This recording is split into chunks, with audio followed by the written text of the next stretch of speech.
Good evening and welcome. Tonight we will be going over the history and geography of Central Sulawesi in Indonesia. You can kind of see part of the name there in Indonesia. Sulawesi is like the most interesting looking island in the world. It's just an island of peninsulas. This really strange shape to it. It's really fascinating. So Central Sulawesi is here in the middle, making up like a peninsula and a half of the island. There are other islands around this island. There's the Banggai Islands over here, and the Togian. I think they're pronounced Togian, I'm not sure. But yeah, there they are. The capital is Palu, right here. The other major city, though, is Poso. You can see here Poso Bay within the Bay of Tomini, right here. This region is very mountainy and forested. There's like a spine of mountain along here. And it's very thickly forested here at the Lorilindu National Park, where our history is going to start. But before we do, just a quick geography nerd thing. The equator cuts through here. Look, it's the equator. I don't know why I'm so fascinated with lines of longitude and crossing through them and such, but that's cool. We're in the middle of the world, you guys. Right in the middle of the planet, where the equator is. Also, I just realized I've got this cut on my hand. It's from the cat's. It's fine. It's a lot worse than it really is. So just ignore that, okay? Let's get into history. I mentioned Lorilindu National Park right here. Now, in this park, and we'll look at it on Google Earth, are some of the most interesting megaliths I've ever seen. You're going to want to stick around for Google Earth to see them. I won't spoil it. But if you're a fan of like the Moai on Rapa Nui, Easter Island, you're going to want to check those out. I've also seen some in Colombia, I believe. Colombia, yeah, that look a little similar. If you like the Olmec heads, stuff like that. Carved rock, really interestingly. You're going to want to stick around for the Google Earth portion to look at those. We're not sure why they were created, and we're not quite sure when. They can date from sometime between 3000 BCE and 1300 CE. My theory is that they're probably grave markers. I didn't read too much into it, to be honest, but they look like some kind of memorial to me, some kind, or ancestor worship. But we don't know for sure. There's also lots of instances of cave art in Central Sulawesi.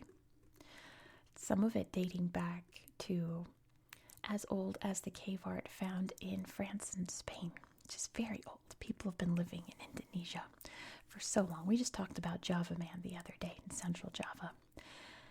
Humans and proto-humans have been living in what's now Indonesia for an extremely long time. Human history goes so far back.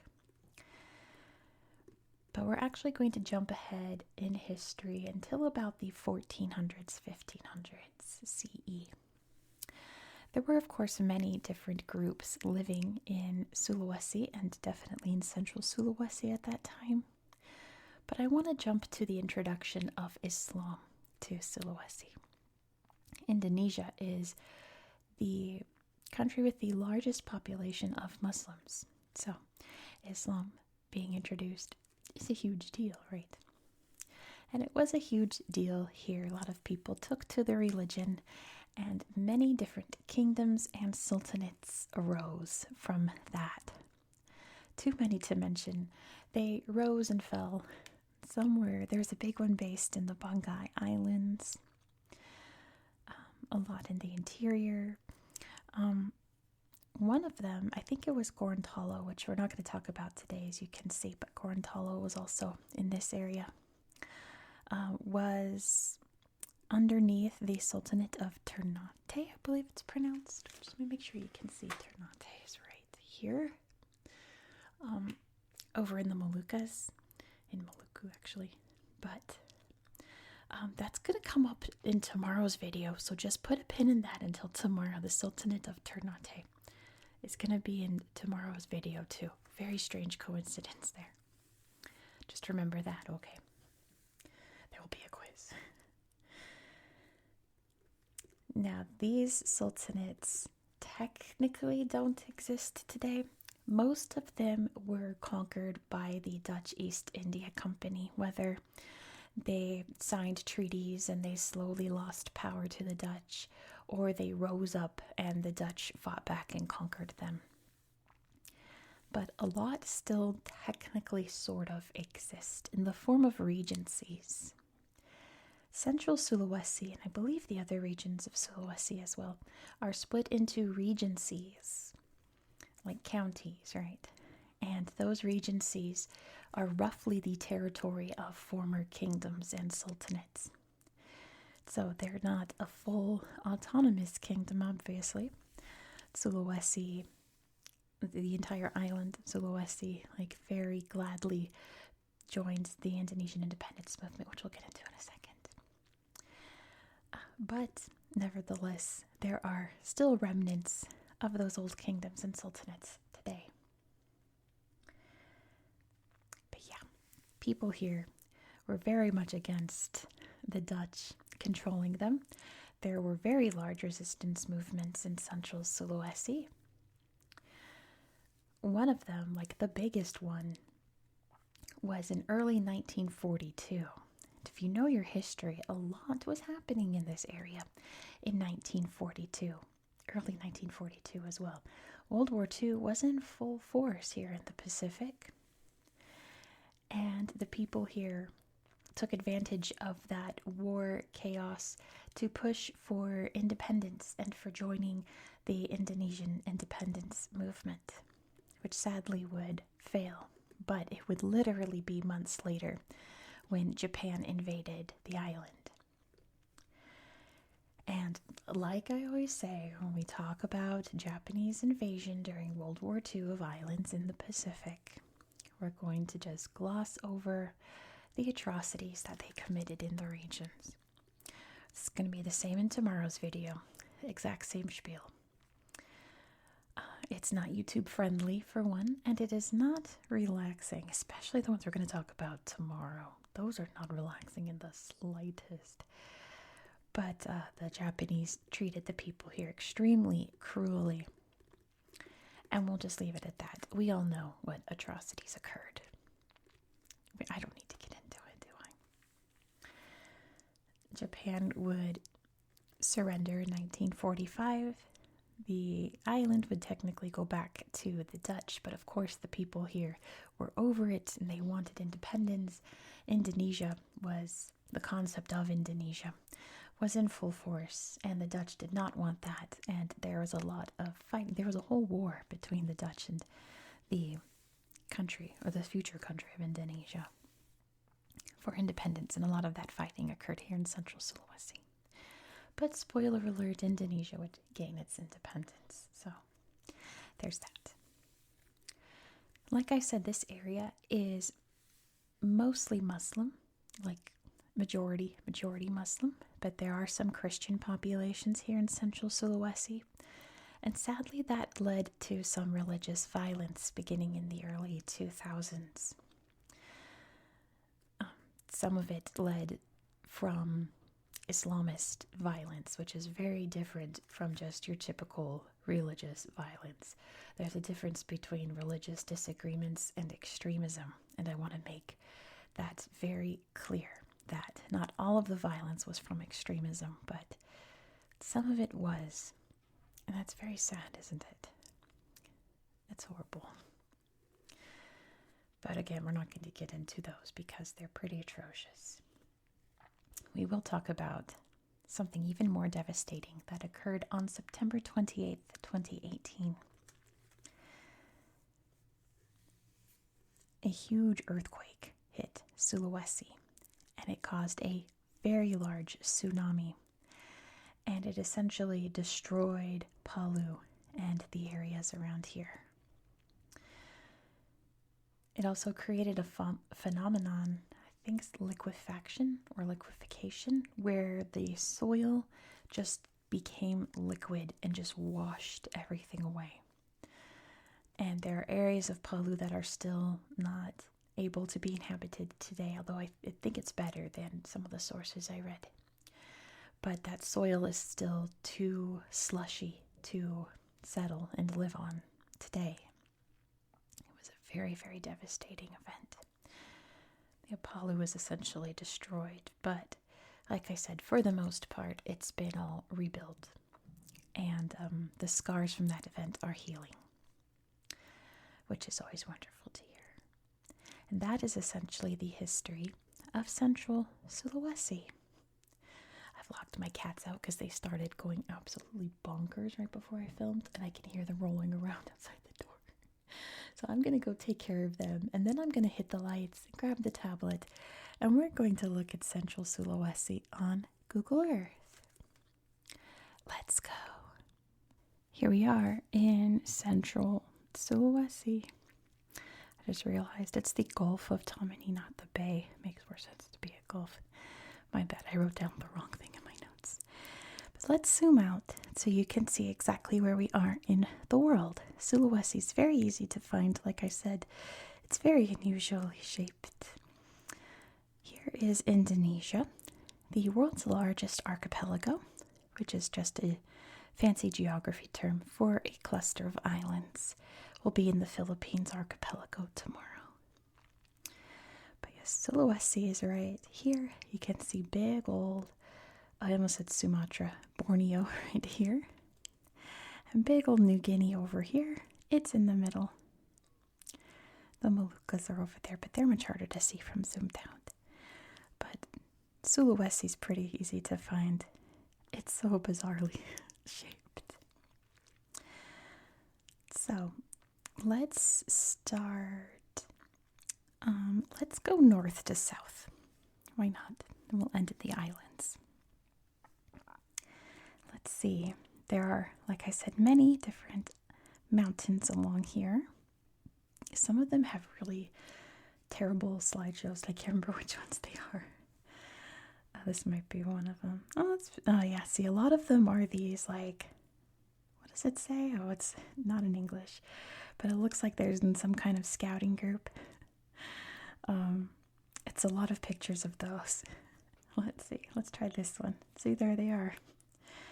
They got their Indonesian flags, and they are ready to climb these mountains. Very enthusiastically. My goodness. Oh, very enthusiastically there. But yeah, here's the town of Toli Toli right there. I don't think there's anything to show you there, though.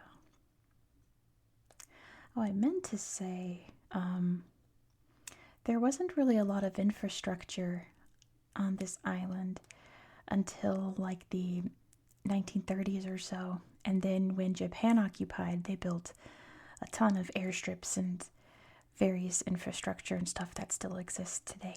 I meant to say that. So like a lot of the like main, I don't want to say city areas, but roads and airports, things like that, were built by the Japanese so that they could get through all of this. Let's look at this mountain. Oh my, what is happening there? They're at the top, and it looks like he's giving it a smooch. Yeah, a lot of it are these like scouts that are climbing these mountains. Let me turn on the lines of longitude and latitude here so that we can find the equator. There it is.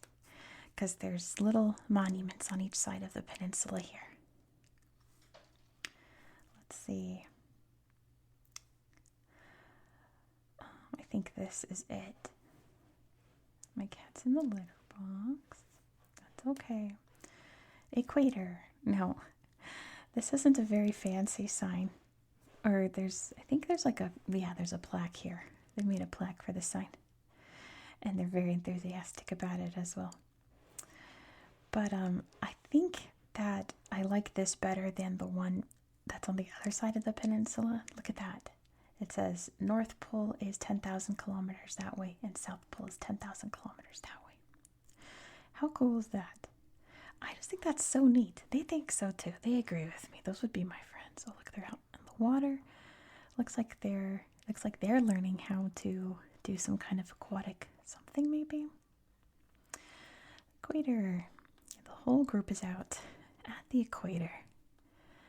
Let me show you the one over here. There's another big mountain right there. I don't know if any of these are volcanoes per se. Surely. But as we know, this area is very seismically active, but not nearly as much as the place we're going to tomorrow. You're like, I don't know. I think this is a little corny. There's the plaque for it. So you can see it's central Sulawesi right there. Looks kind of like a dragon. Like there's its wing, there's its tail, and it's going roar. Never noticed that. But then it's got like a circle. So if you're looking at it straight in, you're looking right at the equator. I don't know. I think the plaque is a lot more straightforward. See, look at that. It's a little garish to me, but it's not bad. I'm not hating on it too much. I just think it's a little too much. They don't think so. This group here thinks it's pretty awesome. But yeah, I love looking at little equator or longitude anything. Like when we were driving from Nevada up to Washington, we drove past the midway point between the equator and the North Pole. And there was a sign and I nerded out super hard. And my family's like, okay. We're halfway between the equator and the North Pole. That's so cool. I don't know, is that cool to you guys? You guys are my people. You get it. It's cool. It's our planet. So here's beautiful Palu. You can see the mountains surrounding it here. I have to remember what I wanted to show you here. I believe there was a floating mosque? Hold on, that didn't pop up when I was last researching. Let me see.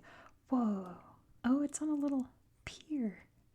So when the tide comes in, it looks like it's floating. Oh, that's adorable.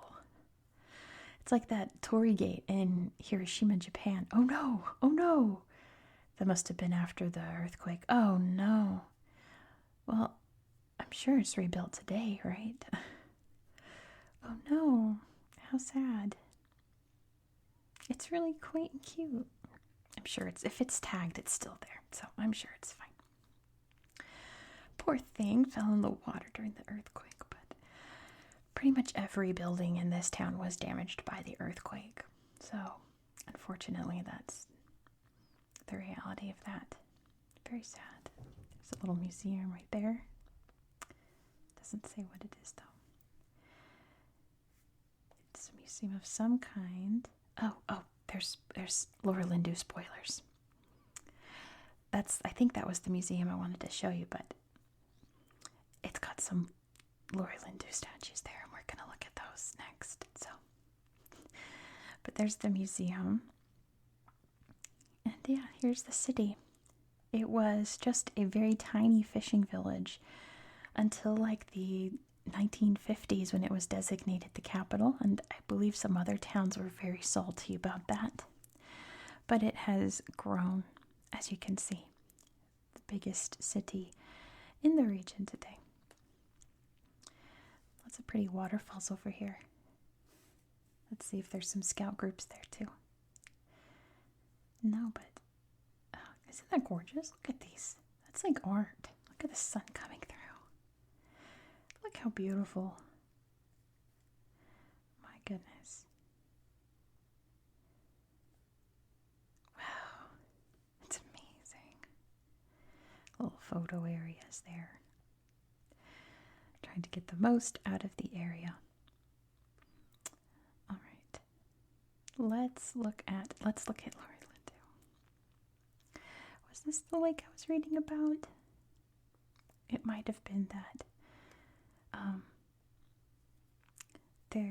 It wasn't seen by Europeans until like the early 20th century.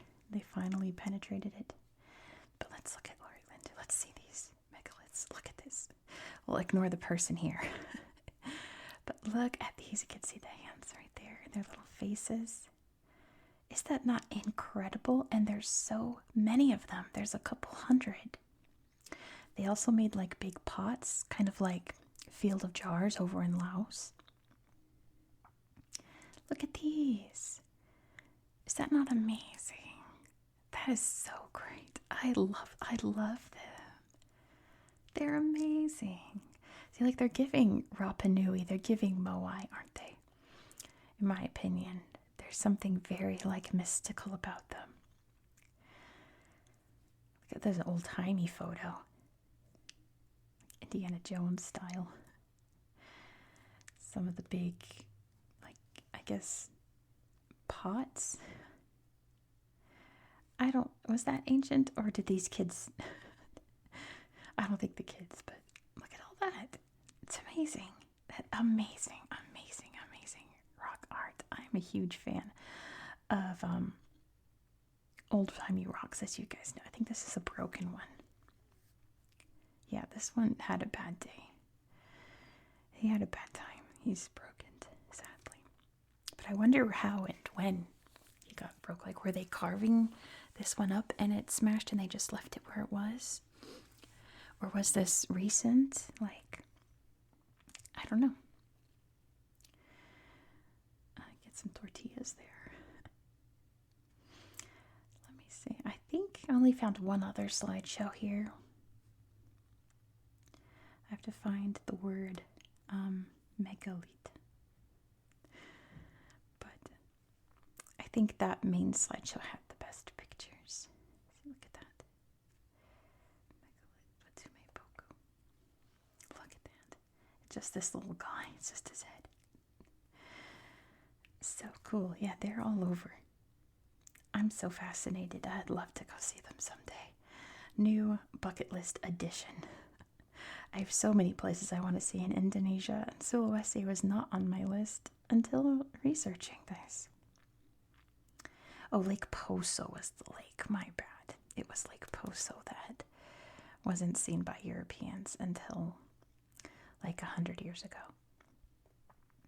But you can see a lot of the deforestation that's occurred in this part of Indonesia. It's very sad, but at least there are lots of protected areas. We can look at Poso. Is there anything in Poso I wanted to show you?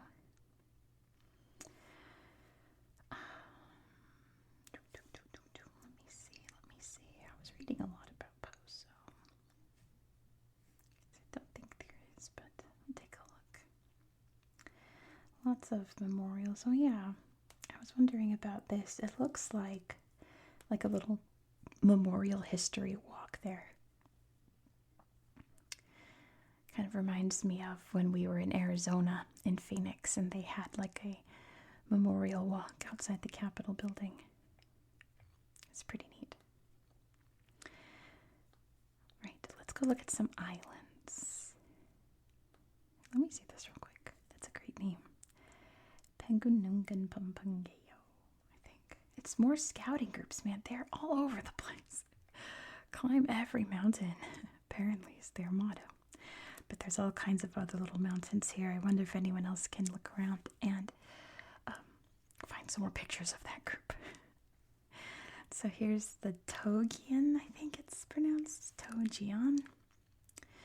The national park here. And isn't it stunning?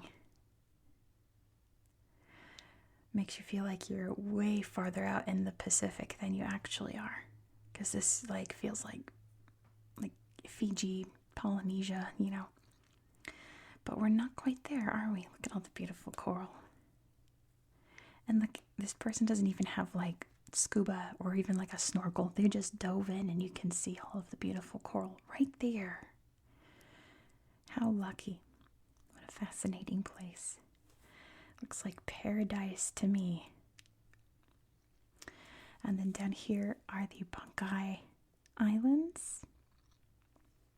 There's the town of Banggai. I feel like I found some good slideshows here, but I can't remember what they were. Just a lot of beautiful nature. There's a white sand beach on this side of the island. And it's, of course, beautiful. Welcome.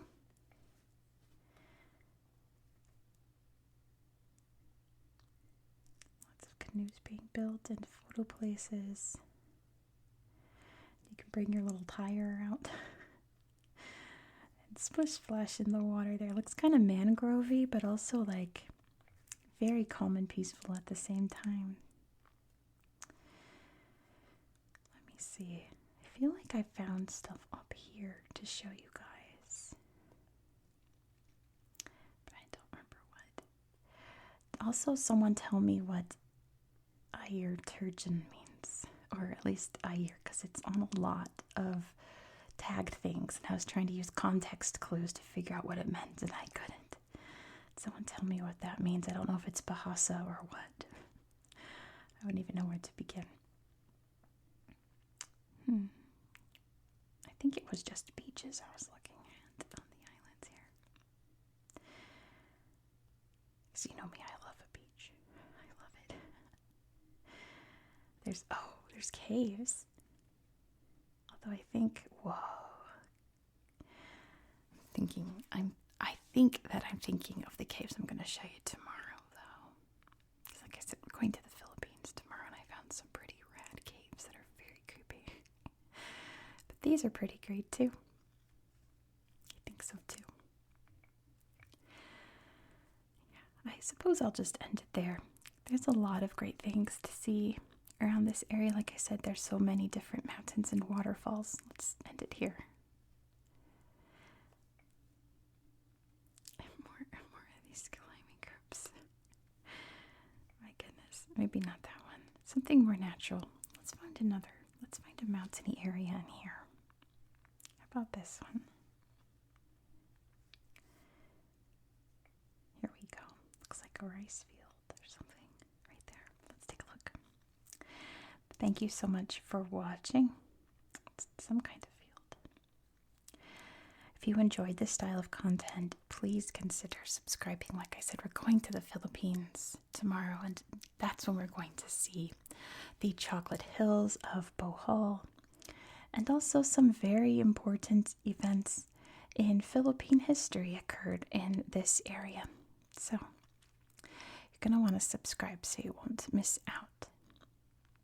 Be sure to give this video a thumbs up and let me know your thoughts down below in the comments. How pretty. Gorgeous, gorgeous. I hope, wow, that's neat too. I hope that you found this video to be relaxing and educational. Look at that blue sky. And I hope that you have a good night.